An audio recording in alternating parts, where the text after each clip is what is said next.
what some people in the Bitcoin community have in common is they don't know what they don't know, but they think they know everything. Hello there from Bedford in the United Kingdom. How are you all? Are you all having a great week? Welcome to the What Bitcoin Did podcast, which is brought to you by the mighty Kraken, the best place to buy, sell and trade Bitcoin. I'm your host Peter McCormack, and today I've got an interview with George Gammon where we're going to discuss his thoughts regarding Bitcoin. But before that, I do have a message from my amazing show sponsors. We're going to kick off today with BlockFi, as they had a huge announcement recently. BlockFi is about to launch a Bitcoin Rewards Visa credit card, which is coming in early 2021. It's something I've been very excited about. So check this out.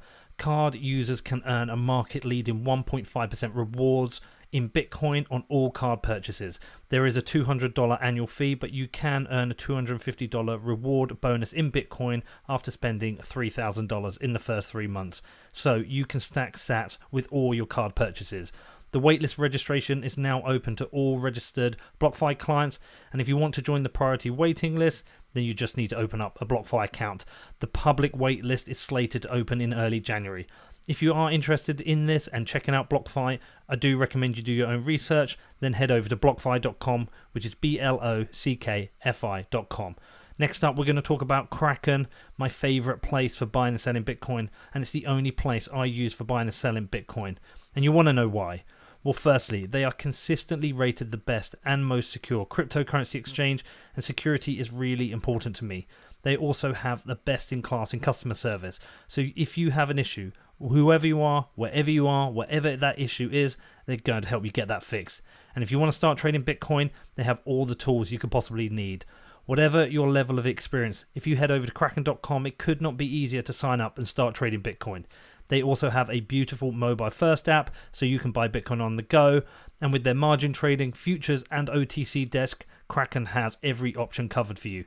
There is no better place to trade Bitcoin. You can find out more at kraken.com or download the app. It's available on the iPhone and Android app stores. Just search for Kraken Pro, which is KrakenPro. Okay, so on to the show today, and I'm joined by George Gammon. After seeing him go toe-for-toe with a few Bitcoiners on Twitter, I invited him on the show to talk about Bitcoin. Now, George is a macro investor, and while he believes in Bitcoin as a scarce asset, he has been calling into question some of the more extreme Bitcoin positions on Twitter. So, us Bitcoiners, we can get a little bit carried away with our memes and our future projections. You know, does Bitcoin really fix everything? I mean, I'm confident about Bitcoin and future adoption and the massive impact it can have on the world, but there are certain hurdles that it still has to overcome. So I did ask George to come on and talk about his Bitcoin thesis, what he thinks are the strengths and weaknesses of Bitcoin, but also some of his criticisms about some of the more extreme positions that people take. And like I said, while I have high conviction with Bitcoin, and it is my only investment, it is always worth talking to other investors, those who are maybe less bullish on Bitcoin, even no-coiners, to consider their takes, because I think when you speak to them, you can learn a bit more, and maybe that's helpful information. So it's pretty interesting to hear from George. I hope you enjoyed this. If you do want to get in touch, you've got any questions, you can reach out to me. It's hello@whatbitcoindid.com. I do reply to everyone. Outside of that, my other show, Defiance, I've got the final part of Chaos coming out on Thursday. Hopefully you'll get to check that series out, and I'm working hard on my plans for 2021. I've got some really exciting things coming. Hopefully an email service, and hopefully a third podcast. We'll have to see about that. Anyway, have a great week, and I'll see you all on Friday. George, how are you? I'm extremely well, thank you. No, thank you for coming on, man. It's good to finally connect with you, because I've seen you out there fighting a little bit with the Bitcoiners. They've been giving you a bit of shit. You've been dipping your toes in the water of the Bitcoin world and not liking everything you see. I think it's all in good fun. And I threw out some questions on Twitter the other day to try to get some answers to questions that I knew nobody could answer. And I know that sounds weird, but Okay. so I was trying to figure out some really kind of complex stuff that was kind of merging the Bitcoin world and the macro world. So I was asking more basic questions that I figured people could answer to try to connect the dots. And people were jumping on me. They assumed, for whatever reason, it's kind of bizarre, that I just stumbled across Bitcoin like a week ago, and just Yeah. Where have you been, man? Like I just started thinking about this. I've been obsessing with macro since 2012, And I thought a lot about Bitcoin. And not only that, but my YouTube channel, I've got over 400 videos now where I've whiteboard videos and interviews where I talk about macros. So it was pretty surprising to see some people would assume that it's the first time I started thinking about Bitcoin. But I think a lot of people, they probably didn't watch my channel or something like that. But it was all in good fun. Well, I watched a bit of it, but it's a tough crowd, man. It's a tough crowd. If you don't instantly understand Bitcoin and instantly agree with the ideology, and then you're immediately wrong and you're an idiot. So I hope you've learned that lesson. Yeah, and unfortunately, the macro is so complex for even the pros like like Snyder and Brent Johnson and Luke Groman and Lynn Alden, that there's no way that any one human being can possibly know enough to predict everything perfectly. It's like the weather. There's just way too many variables. And I've noticed with what some people, not all, but what some people in the Bitcoin community have in common is they don't know what they don't know, but they think they know everything. and, and those are the people that are dangerous, the people that aren't humble enough to know that there are things that they have not considered. And there are no certainties, there are only probabilities. And but it's not just them. That's we as human beings, that's kind of our default mode. And I think that we need to recognize that as prudent investors, regardless of what we're buying as an asset class, and realize that as humans, that's one of our weaknesses. And we need to try to keep that in check. All right. Well, let me give you a little bit of background to my approach. And then I think we should probably work through some of your questions and I'll tell you my thinking. So this kind of macro stuff is new to me. When I started the podcast 3 years ago, like I'm a creative, my background's advertising, and I discovered Bitcoin, got an interest in it, and I just found the technical side highly complex and the economic side also highly complex. I'm just a creative. I like to design and create stories and create pictures and things. So I got into this podcast game just to ask people questions, and some of it sinks in. But I do have a strong conviction with Bitcoin, but I also clash with some of the Bitcoiners because I am not, let's say, I don't fully agree with all of their ideas, or sometimes some of their ideas take me a little bit longer to get. I get called a statist a lot. I theoretically like a lot of what libertarians stand for. When I try and game it out, I still find some certain issues with, getting to like a libertarian society. So that's one of the areas I clash with them on. And, sometimes I talk about ideas to do with the state. Like recently I've been trying to understand why the state exists. If libertarian ideas are so good, why do we have a state? And I'm trying to understand like way humans kind of group together and things like that. So I tend to just be quite curious and ask a lot of questions, but that does run me afoul with the Bitcoiners as well. But I do have quite a high bar conviction with Bitcoin at the same time. But I like to think I make a show for people who are like me, who they don't think like Lynn Alden. They don't have 10 hours a day to spend and understand economics. They've got kids and they go to work and they come home and they've got about half an hour to an hour maybe in the car on the train where they can listen to a podcast and maybe get a few pointers in the right direction to maybe where they should put their investments. And that's me. That's like trying keeping it super simple. And I think if you've had the conversation with Raoul, which I've watched, and I think that was good. I don't agree with Raoul on everything. If you sat down with Saifedean Ammous, he would hammer you into certain ideas. I'd like to think I can keep things a bit simple, but I want to have a go at some of your, because you're looking at it. So as a starting point, where are you at with the whole Bitcoin idea? Because you haven't dismissed it, you're considering it. But that's the irony. I'm long Bitcoin. Okay, you're in. I own Bitcoin. I think that's a fantastic speculation. There's incredible asymmetry. I just like I said on Twitter, I could easily argue for the price not just going to 100,000, but the price going to 1 million. Mm-hmm. But that doesn't necessarily mean that I think it's a panacea. And I think at the end of the day, because we are humans, that we end up with a very similar system to what we have right now. And what I did in one of my videos is I went back and looked through the history of the gold standard, and where we started with banking, and we started with what they call full reserve banking. And in the United States, we then moved to a system called free banking, and then it was nationalized at the beginning of the Civil War. And then we had the central banking, which started in our country in 1913. And then we went off the gold standard in 1933, kind of, quasi gold standard, if you want to call it that.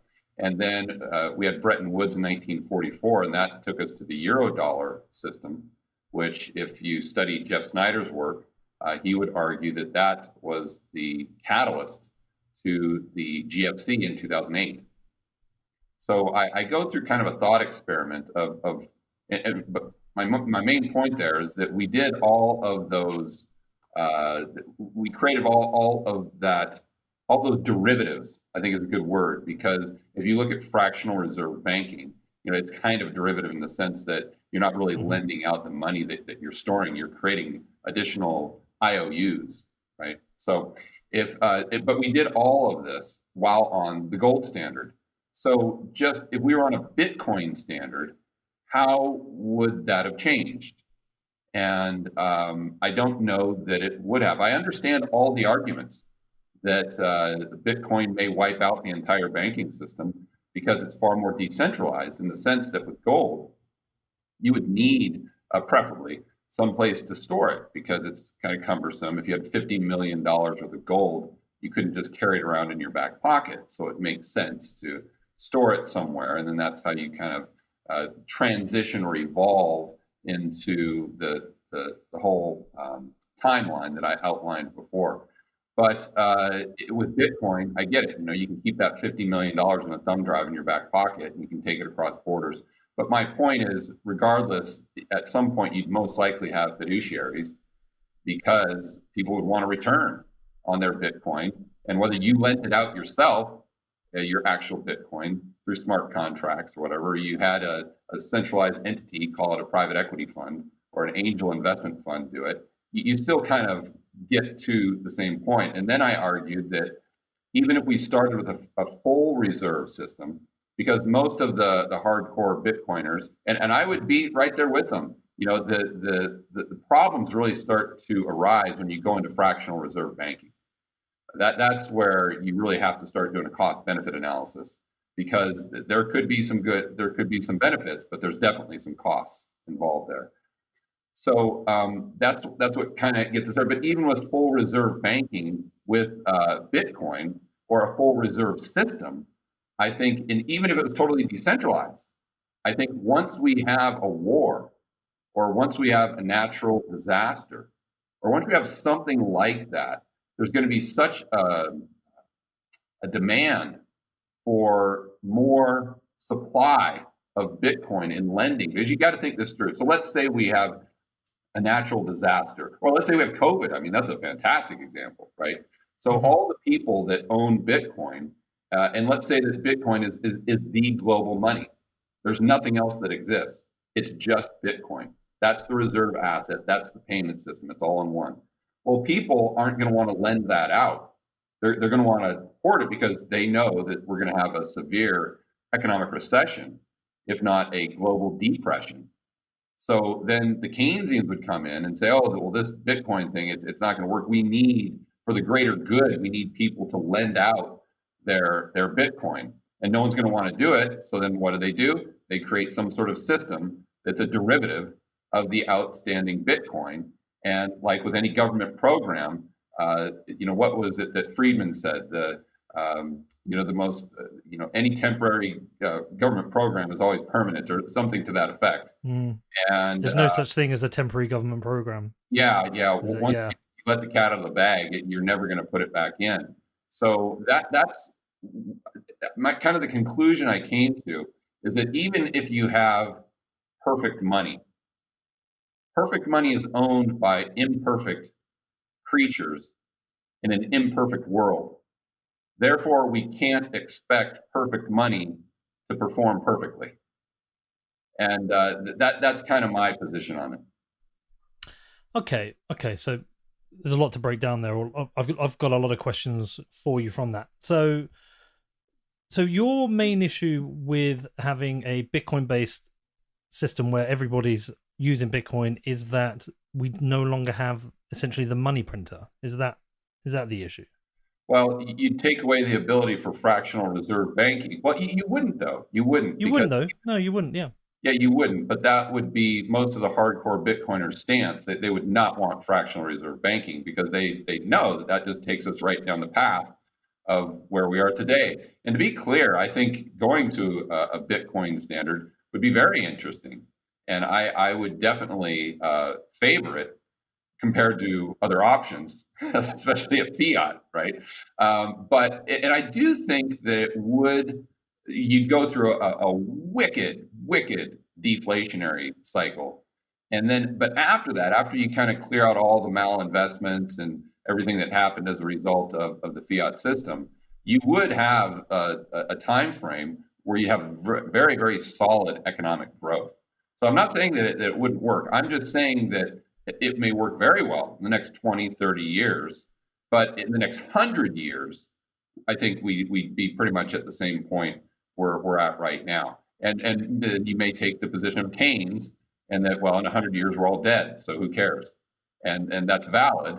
But when I was going through this on Twitter and on my video, it's really a thought experiment to try to ask myself the question, is Bitcoin a permanent panacea? And that's when Well, nothing's permanent. As well, you said, nothing. I mean, yeah, nothing's but guaranteed. talking There to might guys be on Bitcoin. Well, no, I mean, some of the guys I speak to don't. They would say, it could be, could be something that lasts for 50, 100, who knows how many years. But I don't think, not everyone thinks it's permanent. But at the same time, I think we go through these evolutionary stages, right? And one of the evolutionary stages right now is that perhaps we are moving away from fiat currencies to a fixed limit currencies such as Bitcoin. And maybe that's a transition that could be multiple decades. But perhaps we are going to that because of the ills of the fiat system. I mean, because it's funny. I watched your I went on your YouTube, watched your first video, and the first thing you say, this channel is about how to protect your wealth in a world where out of control governments and central banks. And I was like, that sounds like what a Bitcoiner would say. Yeah, I mean, philosophically, I'm in line with everything, and I'm in line, and they're 99% of Bitcoiners, I think, are pretty much in line with my whole way of thinking. As the gold guys or gold gals, but it's just there's a 1% group out there that are just kind of absolutists that Bitcoin is going to solve all of our global economic and monetary problems now and forever. And those are the people that I would slightly disagree with. Well, I probably would as well, because I don't think the one thing you don't change is human nature, greed. Correct. That exactly. Okay, but that's I don't think that's the biggest issue. If that's like the 1%, if you have 99% conviction, what would can you remember the other questions you put out there?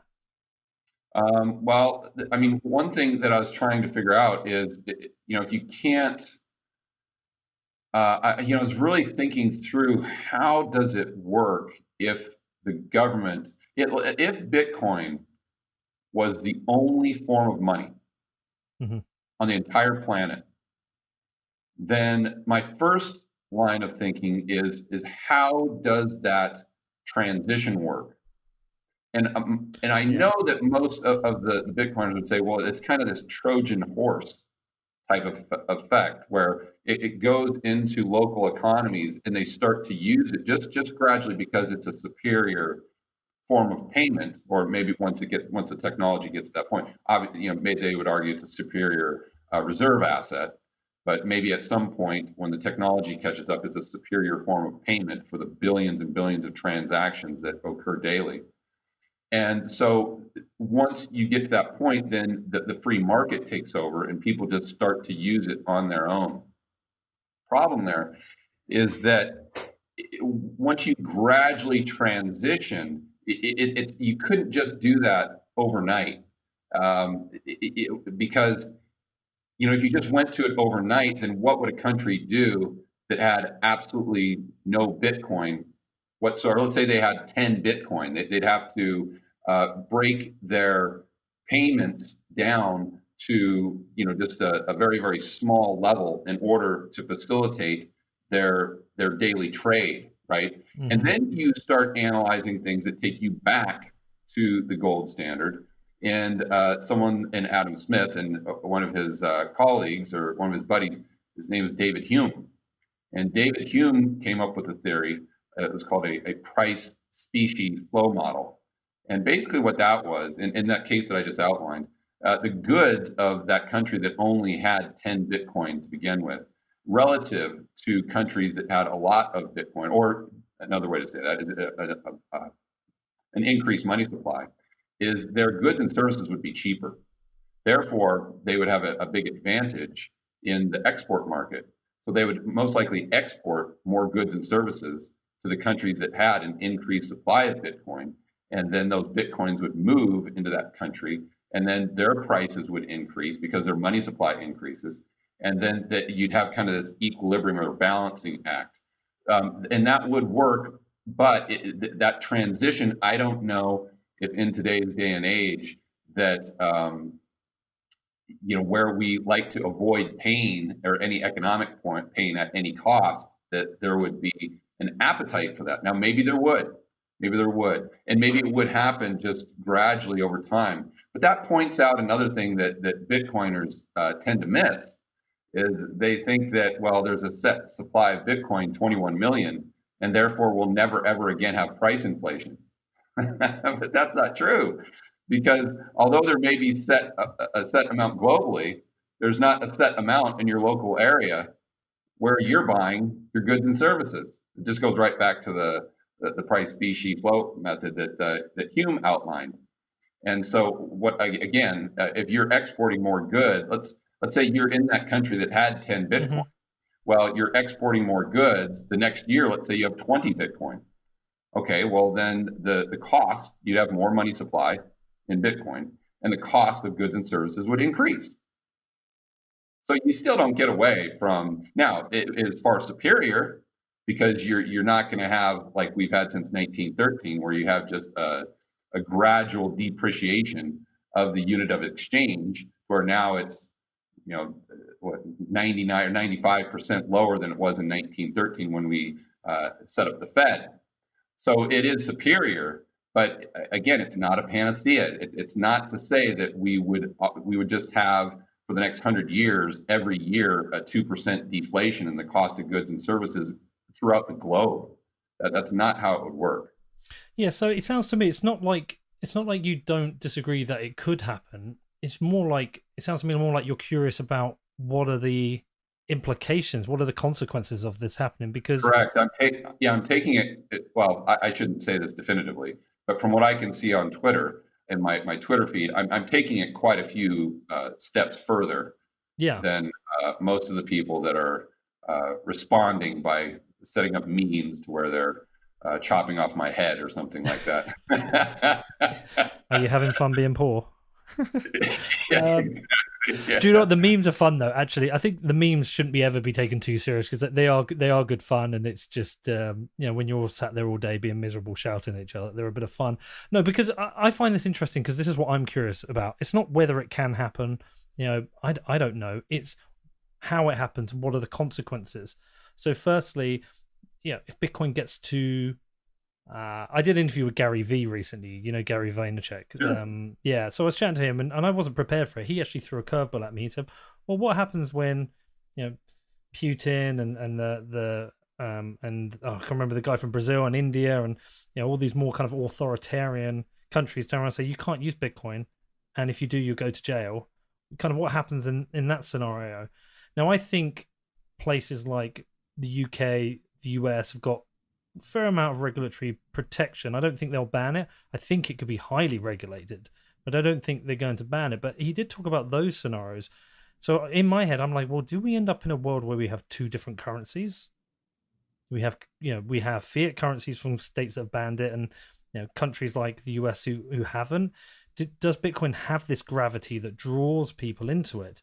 And therefore, what's the scenario then for the dollar? And one of the things I wonder is if there is a transition, how bloody is that transition?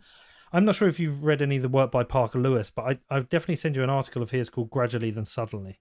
And the idea being that like this is gradual growth in Bitcoin, then suddenly it just hits us. But what is the what are the externalities for that? What happens to the economy? What happens to businesses if you've been transacting in one currency and now have got another?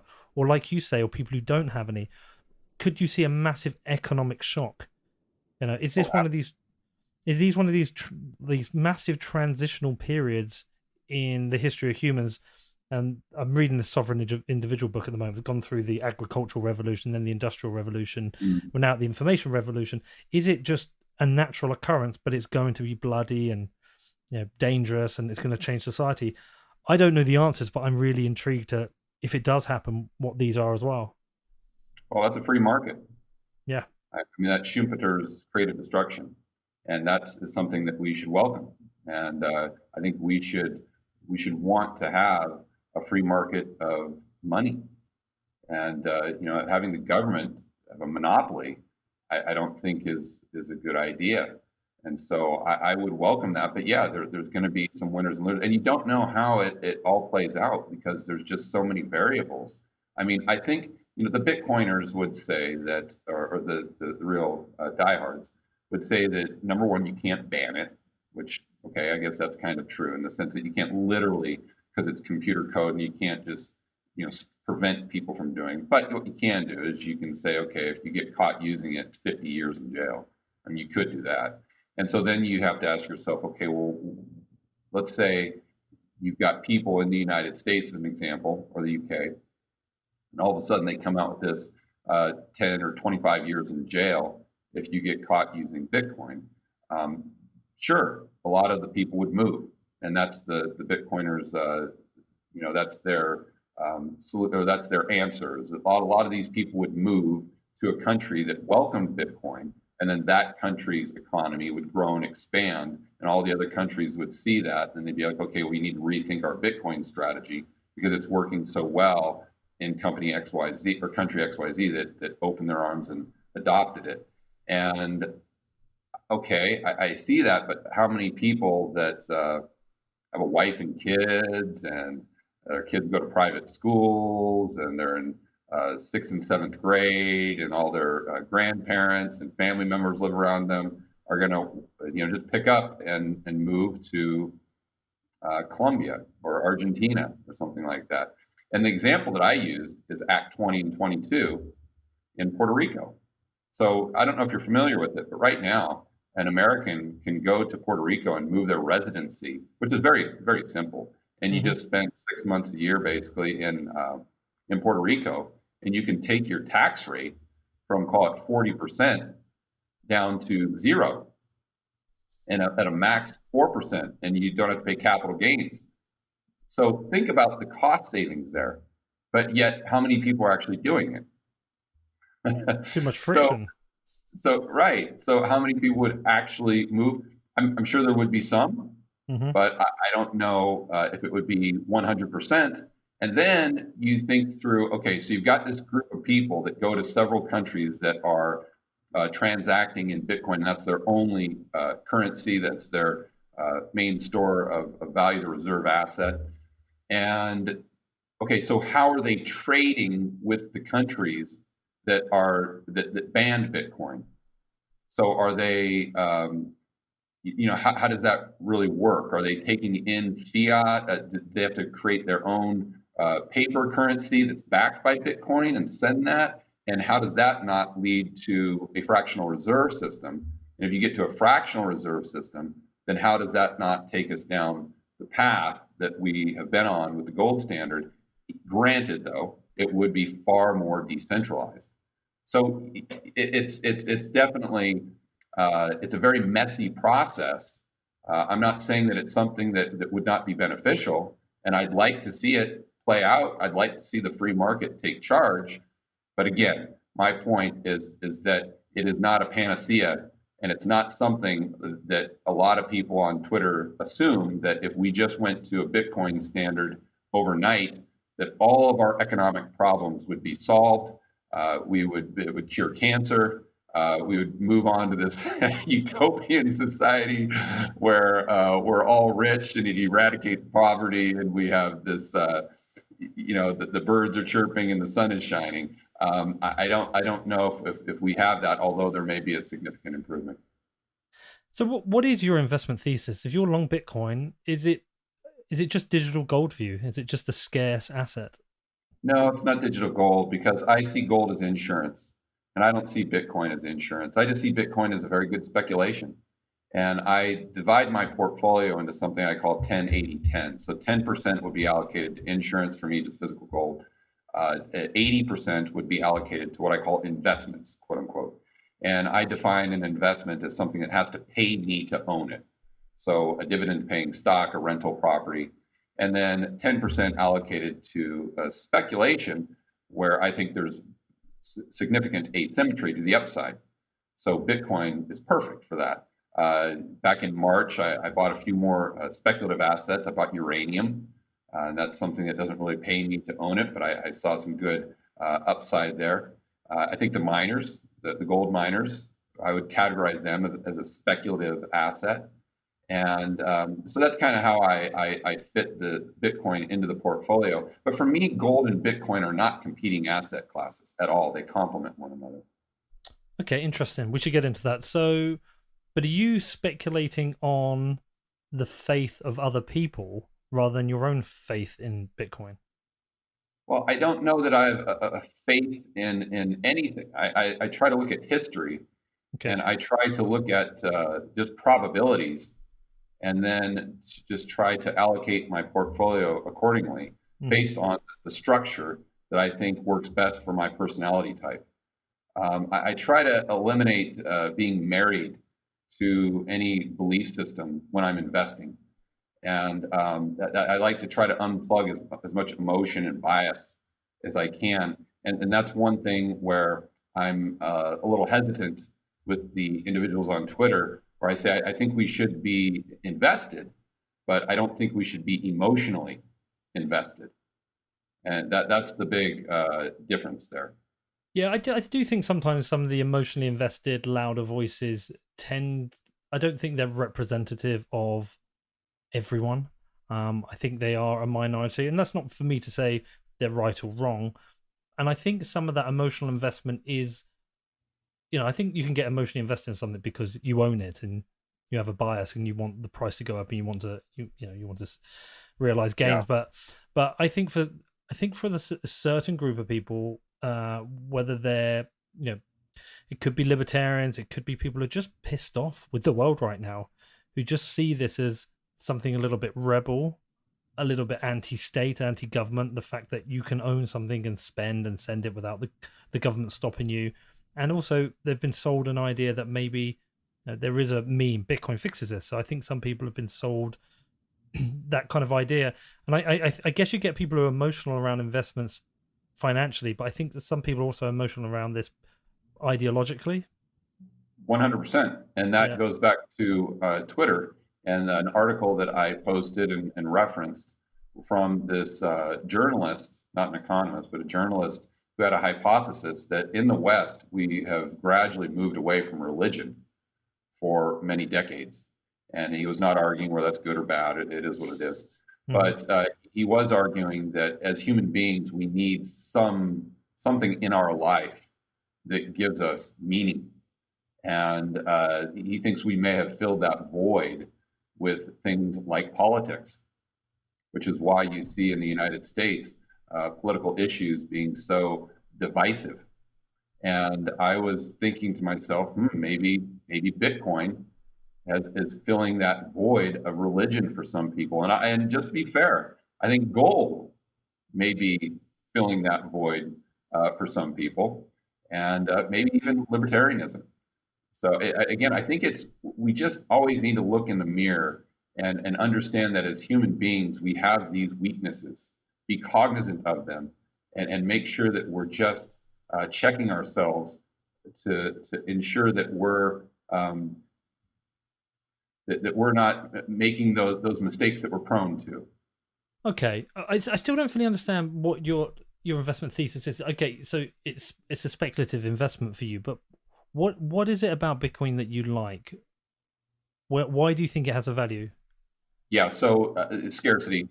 You've got a scarce asset which has a lot of utility for cross-border payments Okay. and to carry your wealth in your back pocket. I mean, that's first and foremost. And then if you do have governments become more and more draconian, which I think they will, then that adds a much greater argument to have some sort of Bitcoin. I mean, as an example, I own some watches that are rather high value. And I own them because I know that at a moment's notice that I can just put them in my bag and I can go to anywhere, South America, I could go to Europe, I could go to Asia, and I've got that purchasing power, significant purchasing power, just right in my carry bag.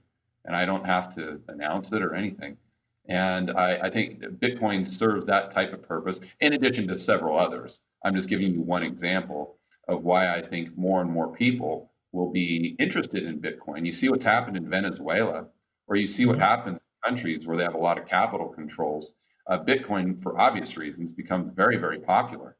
And so I think that in the future, we're going in the developed world and other economies, we're going to have more capital controls. We're not going to have less capital controls. And I think that that is a tailwind for Bitcoin and an asset that's obviously scarce. So you see, for the interim, from where it is now to 100,000, I mean, I see a direct path. It makes a lot of sense. But once it gets to the point where people are using it as a global money, and then I start to see some areas where it could run into a few issues. It's not to say that it won't power through and get over those speed bumps, but I can definitely see a path. Now that said, in the short term, I'm not as bullish as I am over the long term. So the reason for that is because whenever I see a lot of people, a lot of retail, really super excited about an investment, I get very hesitant. Like I like buying things that everyone hates. Yeah, as an example, I went out the other night um, and I was with a group of young people along with some friends. And so I was talking to these young people about investment, and these are college students, right? Hmm. And every single one of them was staying up till like 4 o'clock in the morning trading Bitcoin. And that's all they were talking about is Bitcoin. I had my housekeeper come over, excuse me, the other day, and she asked me if she should start buying Bitcoin. See, I hope you so told her yes. whenever I see that, I'm long term, I'm very bullish, but short term, I get a little hesitant. I like owning things that everyone hates, they despise. I like owning things where if you told someone in the general population that you were buying this, they'd tell you you were absolutely crazy, or they wouldn't even know what you're talking about. But there are still a lot of people that hate Bitcoin as well, right? So you've kind of, I guess, in the trying to look at your echo chamber of Twitter, I imagine what's happened is because you're in that macro world, the Bitcoin stuff has started to leak in a bit. So you're seeing it a bit more and a little bit more. My housekeeper is a 65-year-old Hispanic gal that barely speaks English. Yeah, no. What I'm saying is, I'm saying it started to leak into your world though a little bit more. You started to become a kind of a bit more exposed to Bitcoin, and therefore you see macro people and maybe seeing some positives. There are a lot of people who are still very negative about it as well. You know, equally if you're a housekeeper, there might be another housekeeper who just thinks it's nonsense. I guess though sometimes like retail people, when they feel that they're missing out, they get sucked in. We had this in 2017. There was a period of Yeah, a and that's few what I'm saying. weeks. Just short term. Just short term, I'm a little hesitant. I mean, contrast that to something else I bought in March, which was coal. Okay. My housekeeper's not coming to me asking me if she should buy coal, or there's no cyber hornets on Twitter that will attack you if you say something negative about coal. See, that's what I like. Is there I no like things. cold Twitter? I'm sorry. There's no cold Twitter. Right, right. See, those are the investments I like. It just, because probably the main reason for that is my favorite investor is Jim Rogers. Hmm. And I just Why do you like him? philosophically, I'm sorry. Why do you like him? Several different reasons. Philosophically, I'm aligned with pretty much everything he talks about in his belief system. I've had the opportunity to interview him personally, and he's such a great storyteller. And he's had the opportunity to travel the world and take all these adventures, and it's very similar to how I lived my life since I've retired in 2012. And so, and probably the biggest reason is because my father passed away in 2005, and he was very, very old when I was born. So he passed away at the ripe old age of 92. But I mean, Jim Rogers reminds me of my father. Every single time I see Jim Rogers or hear him speak, I see my father, and it brings back such great memories. And so all those things combined is why he's my favorite. When I first started studying investing in macro, I really dove into his content. And I remember reading about him in the Market Wizards books by Jack Schwager when he was doing those interviews in the late 80s and the early 90s. And it really resonated. So anyway, Jim likes going into countries and buying assets that most people wouldn't touch with a 10-foot pole. I mean, he goes in and he's bullish North Korea, for heaven's sakes. He was bullish in Myanmar way back, probably 10 years ago. He was bullish on Myanmar. I mean, he's been bullish in Zimbabwe. He's been bullish Tanzania. He's now bullish Venezuela to a certain degree. So that's what I like to do. And again, I want to be clear. I'm not saying that that's the right way to invest. Not at all. I'm just saying that that's the way that resonates with me. And that's how I feel most comfortable investing or allocating assets, allocating resources. And I think it goes back to the point where I think for most people to make money over the long term, you've got to first and foremost understand your strengths and weaknesses. You have to understand how prone to emotion you are naturally. And then you have to set up your portfolio accordingly. I think most people get hyper focused on what to buy and what not to buy. And they totally ignore portfolio construction.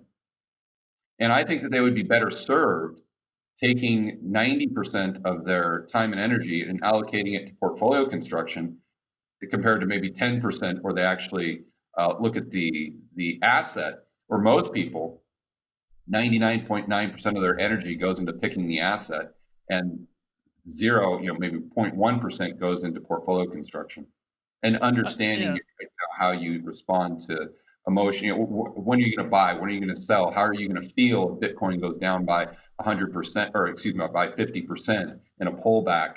And then if you're someone that's going to lose sleep over it, well, then you should have Bitcoin as a smaller percentage of your portfolio.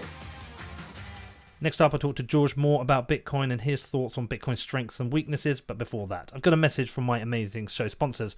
Okay, let's talk about sportsbet.io. Have you checked them out yet?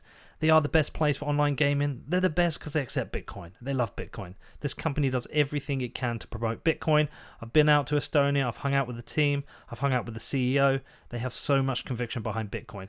So much so that they sponsored a Premier League football club, Southampton SC, who are having a great season, by the way, and they put a Bitcoin logo on the front of their shirt. Maybe that's a bullish sign. Now, with Sportsbet, you have every market you could possibly be interested in, from the Premier League to US sports, and for new customers, they always have a wide range of promotions available. If you want to find out more, head over to sportsbet.io/promotions, and that is sportsbet.io/promotions. All right, let's move on to Casa. You know you need to check out Casa, right? Bitcoin has been having this unbelievable run this year so far. Some of you may have started with a small amount of Bitcoin and might be sitting on quite a hefty stack. So it's time to really think about your Bitcoin security. I did it 6 months ago. I reached out to the CEO, Nick Newman. I was like, come on, man, help me get this shit sorted. My security is all over the place. And I signed up and I became a Casa customer. And now I'm protected from hackers, my own stupid mistakes, in-person attacks, device failures, and so much more. And Casa has a product for every Bitcoiner. With Casa Gold, you get triple the security of a hardware wallet, and that is only going to cost you $10 a month. With Casa Platinum, you get their 3 or 5 multi-sig. That is the best protection for large Bitcoin holders, and that also comes at a great price. And with Casa Diamond, you get their full service offering. That includes a customized personal security review, inheritance planning, and of course, their best-in-class security. There is no better time than right now to upgrade your Bitcoin security and get total peace of mind. You can find out more at keys.casa, which is keys.casa. And lastly, today we're going to take a look at Otis. Otis is an investment platform that makes it possible for anyone to invest in shares of cultural assets, from contemporary art to rare collectibles, sports cars, memorabilia, sneakers, comics, and so much more. And here's how it works. You download the app and sign up for free. New cultural assets are then dropped in the app weekly for you to buy shares in. You can also buy shares of past drops from other Otis members. You can then earn a potential return if Otis sells the underlying asset for more than the price the item was dropped at, or by selling your shares to Otis members on Otis's trading platform. I signed up and checked out their cool sneaker investments, like the 1985 Air Jordan 1 collection, but I'm also a lover of modern art, so it was great to see some Banksy up there too. Right now, Otis is offering a free investment share to listeners of my show. All you have to do is head over to withotis.com/WBD and sign up to get your first share for free when you fund your account. That is at withotis.com/WBD. It sounds like your investment strategy is obviously quite sophisticated, but also, like, I know you're big on property, right?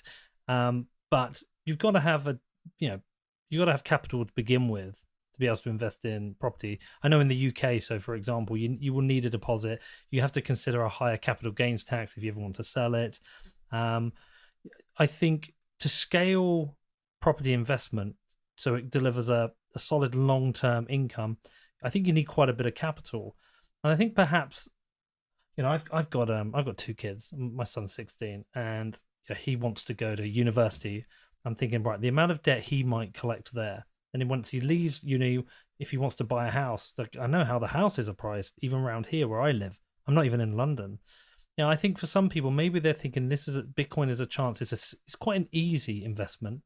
It's quite a simple one, and maybe it resonates more with a kind of a future vision of the world that they're seeing, and it just kind of reduces a lot of the friction for investing for them.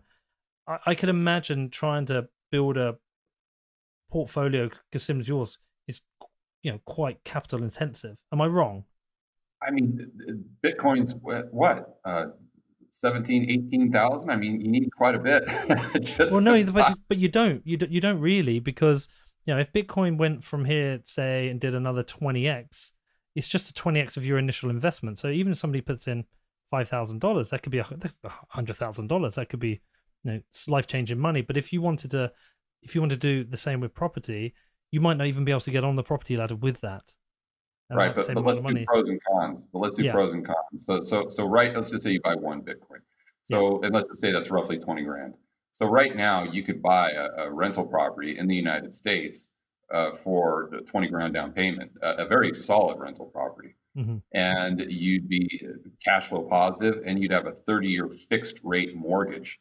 So you're being paid to short the dollar. You're being paid to short fiat, but nothing's guaranteed, of course.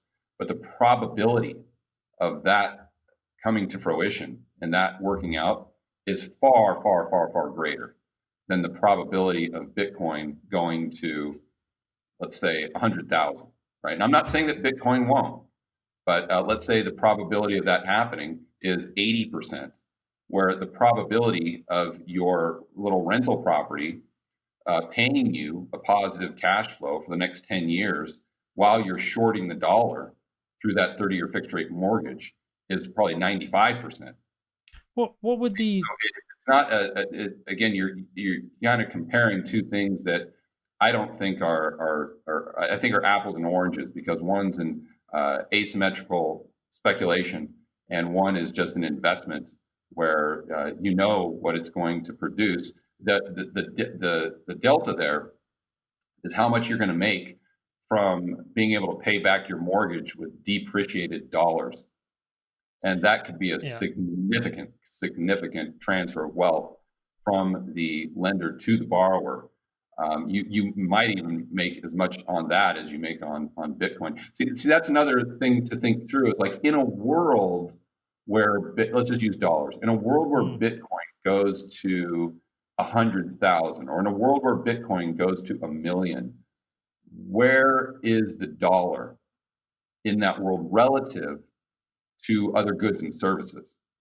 You see, how much goods and services or CPI price inflation would we have experienced in a world or in a US where Bitcoin was a quarter million a coin, right? Well, And then what most would people that do those. be your mortgage? Most people do those predictions tend to do it based on current buying power of the dollar. So they say when it goes to the prediction of going to $1 million, they do it based on market capitalization based on the current purchasing power. I mean, if you've got inflation as well, I mean, who knows? But I think my point was it's kind of opportunity cost for investors. Like if you had 20,000, like a lot of people don't even have $20,000 to invest, but just say they did. Yeah, perhaps that is the problem, George. People just don't Yeah, have but that you could much money to argue if invest. it's an opportunity cost, you're assuming that it's definitely going to go up. So why wouldn't you just take 100% of what you own? Why wouldn't you max out all your credit cards and just buy Bitcoin? Well, do you know what I did today? It's kind of I wasn't even going to admit this.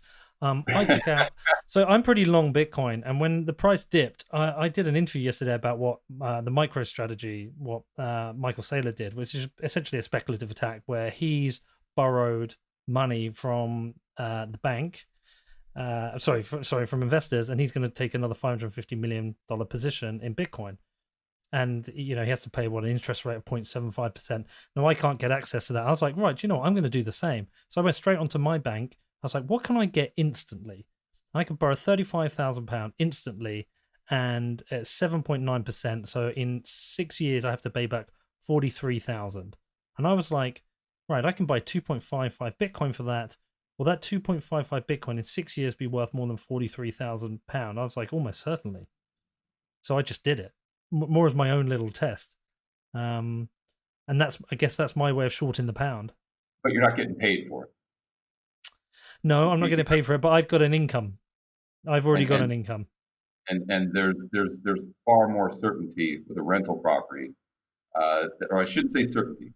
The probabilities are far greater that rental property will be worth in goods and services terms what it's worth today in 10 years than Bitcoin. Although I would argue again that Bitcoin, the probability is good that it increases significantly.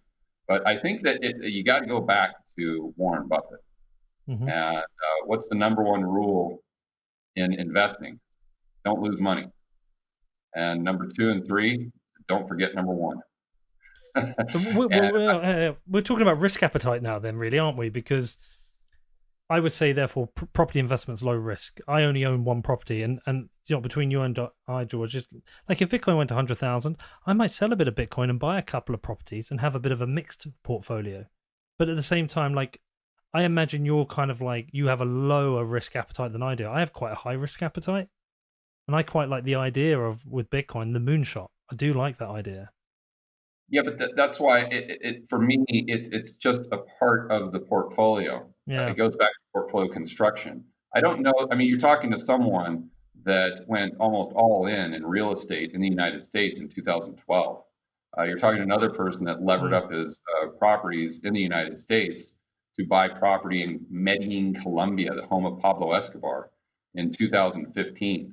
So I don't know that I have a low tolerance for what most people would consider high risk plays. It's just I always go back to the basics, and I believe that over the long run that I will make more money if my number one goal is don't lose any. And I think that's the irony, and again, it goes back to human nature, that people who just start with the priority of not losing money over the long run will end up making more money than people who go out and just try to swing for the fences with every single investment. So is that one of the biggest kind of mistakes you see then? People are essentially going for moonshots and risking, over leveraging themselves, investing in things they don't really understand. It is, but it's not just with Bitcoin. I want to be very, very clear. And I want to be fair. I don't just see that in Bitcoin. I see it in gold as well. I see it in silver. I see people that comment on my videos that they're the exact same thing that you just talked about with your credit card. They're doing the same thing with gold. So personally, I would I wouldn't do that with any asset, not just Bitcoin, because for the reasons we were talking about. Do you not think though also, have you not got a slightly bigger concern right now with the state of borrowing, with the pandemic, how much say the US government's borrowed, how much the UK government's borrowed? Was it something like, is it something like 80% of the money that's been borrowed has been in the last year? Printing trillions at a time? Well, I Does, can give you, yeah, I can't give you stats on the UK, but I can definitely give you stats on the United States. So this year in the United States, our deficit will be right around 5 trillion. And to put that into perspective, the United States government accumulated about 5 trillion in debt from 1776 to 1996. wow. So the first 220 years of the existence of the United States, we racked up the same amount of debt as we will just this year. And so those are just staggering figures. And that's another tailwind for Bitcoin and for gold, anything that's of limited supply. Does that stuff worry you though? Because my worry is just holding pounds in the bank. I mean, the other day, I can't remember, it's like Wednesday, I woke up and the purchasing power of the pound had dropped by like another 1.16% due to the Brexit negotiations. I was just thinking, my business does okay. I've got okay savings, and I was just thinking, I don't want to be holding these pounds. Yeah, that's a very nuanced question Yeah. because it depends on what you're wanting to buy longer term with those currency units. Because inflation or deflation, it doesn't happen in a vacuum. So let me give you an example of the 1970s in the Mhm. United States.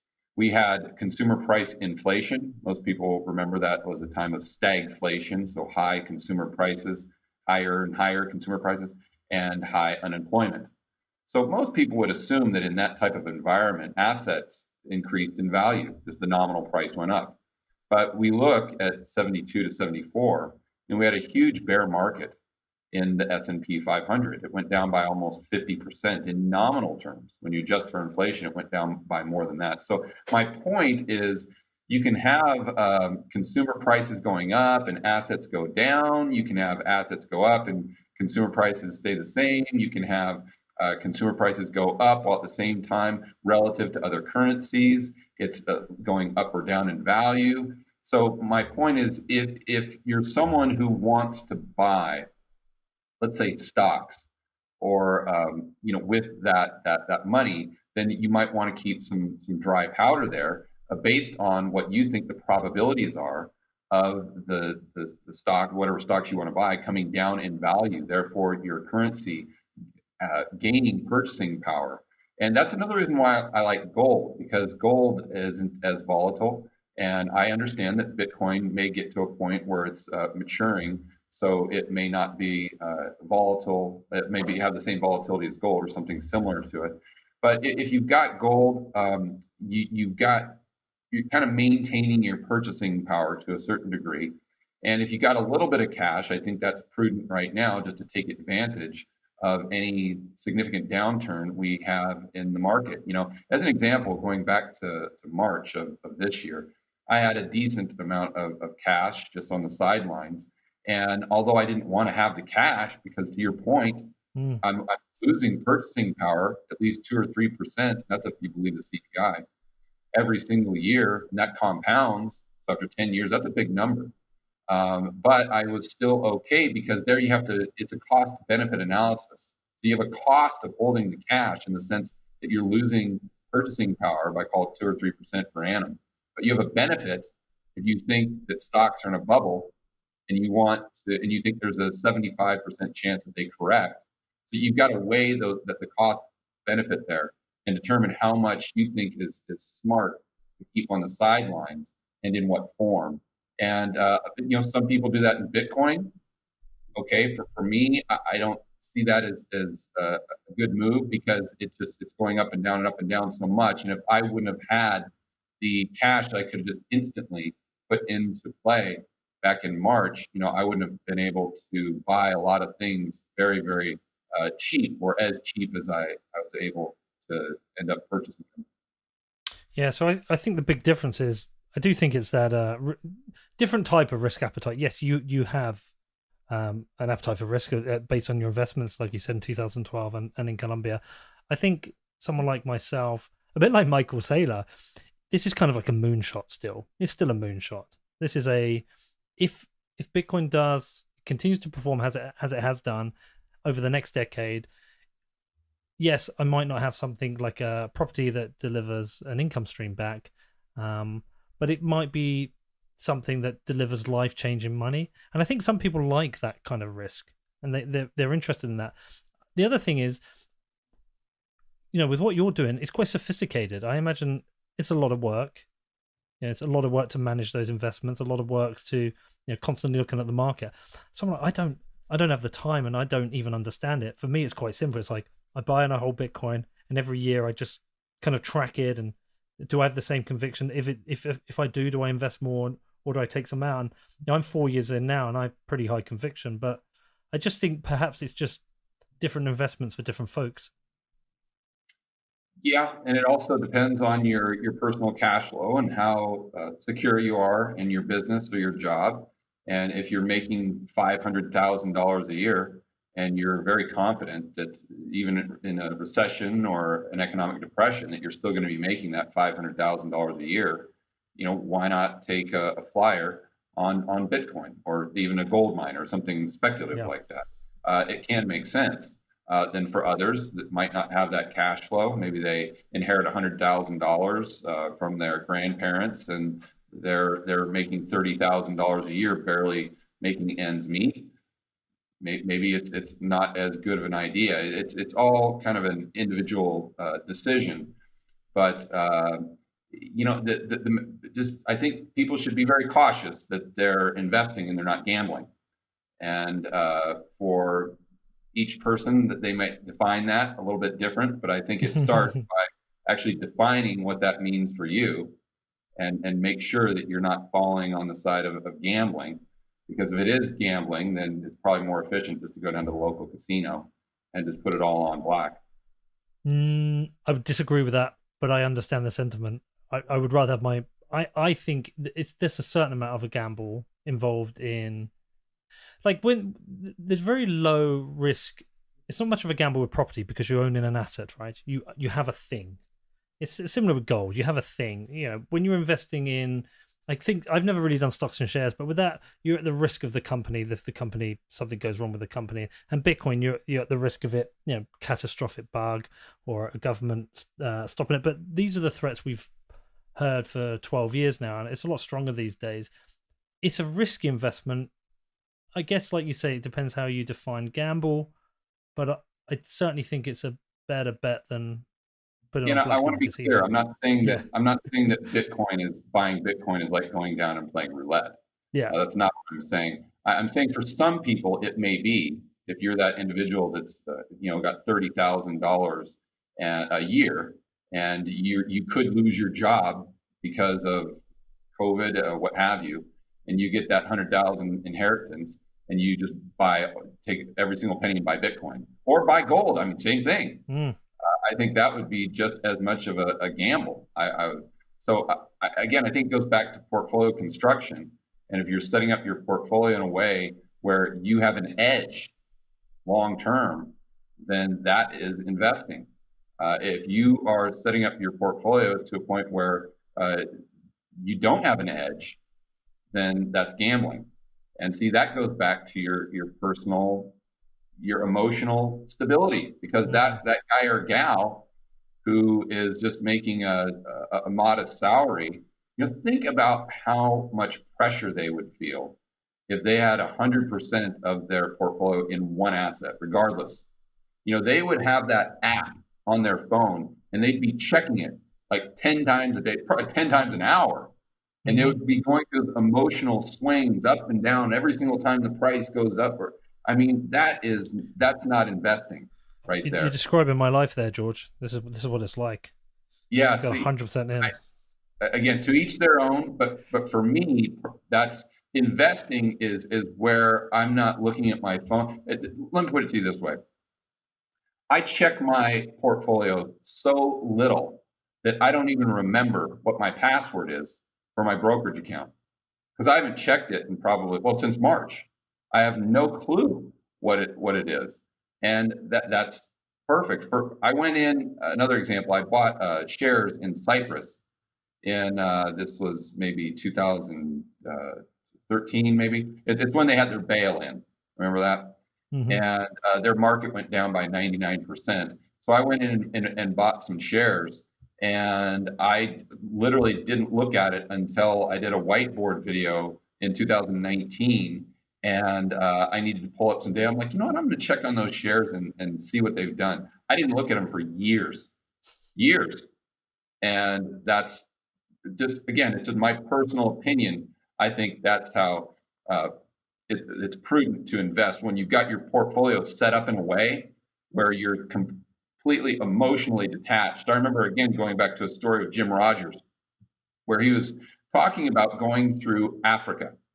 And there was this country where, very obscure, and he was bullish for whatever reason. I guess maybe he was riding his motorcycle through or one of his adventures. And he set up a brokerage account just so he could buy basically every stock on the exchange. There might have been 4 or 5 stocks. And his broker calls him and says, Mr. Rogers, would you like me to send you a statement once a month? And he says, absolutely not. Whatever you do, don't send me a statement. The guy says, well, how about once a year? He says, no way. He says, if you send me a statement, I'll fire you. So his broker was kind of baffled. He's like, well, why? He's like, because if you send me a statement, I'm going to be tempted to sell. He says, Right. I don't want to know about it. I don't want to know what I'll figure it out in 4 or 5 years when my investment thesis plays out. All right, George. Well, I'll tell you what, I'm not going to check the price of Bitcoin tomorrow. I'm going to do Good, a whole good, day. good. I'm going to have a whole day off it. Well, listen, look, I get it, man. I having spoken to you now, I understand it a bit more. It's just a different way of investing. Like, you obviously got a very sophisticated approach, which obviously has been very successful to you. So, listen, I appreciate you coming on talking about it. I guess a good way to end, if people are listening and they're thinking, okay, George is smart, I'm going to go and check out his YouTube channel, which I'll share in the show notes. What would you leave like people with a bit of advice in? What's like a very important lesson that you've learned in investing, or a good starting point? I think especially in today's day and age, you've got to be prepared or you're going to be a victim. And I've been saying that a lot lately because going back to our earlier conversation about these governments in the developed world just taking their debt through the roof and printing money. Who knows whether we're going to have UBI? They're distorting the free market in incredible ways that we really can't fathom with the misallocation of resources. And there's no free lunch. And at some point, those chickens have to come home to roost.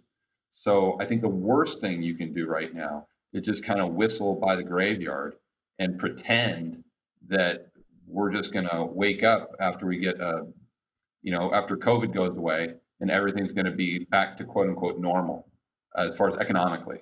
And I can assure you that that's not going to happen.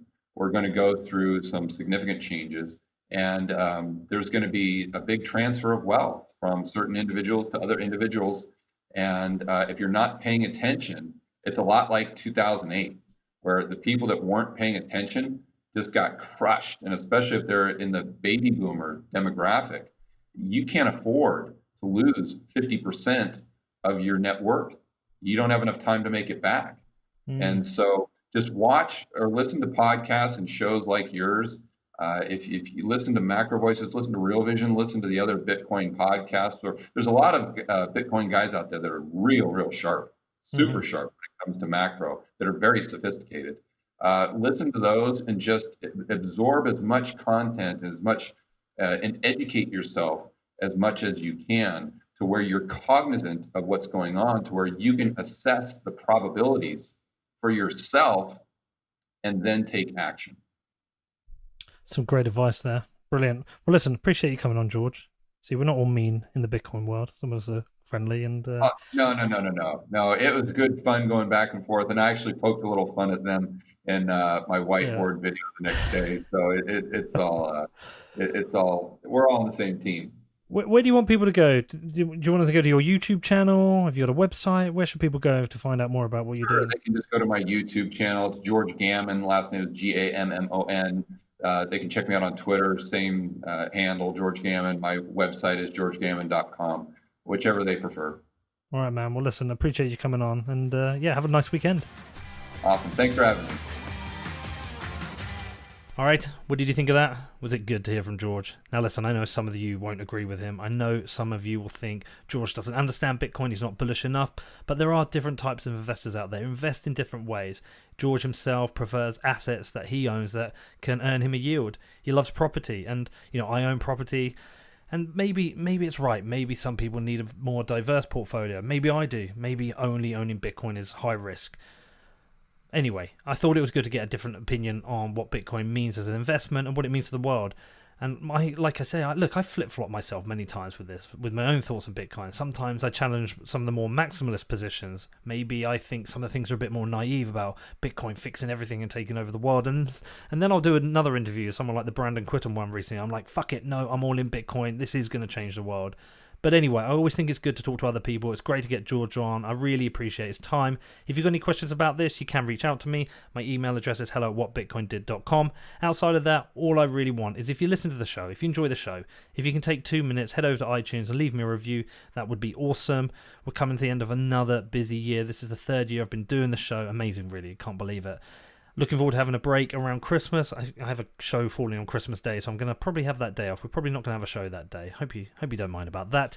But outside of that, if you do want to reach out to me, you can. It's hello@whatbitcoindid.com. Also, check out Defiance. The final episode of Chaos is out on Thursday. Working on my plans for 2021. Very excited about what's going to happen next year. Outside of that, have a great week, and I will see you all soon.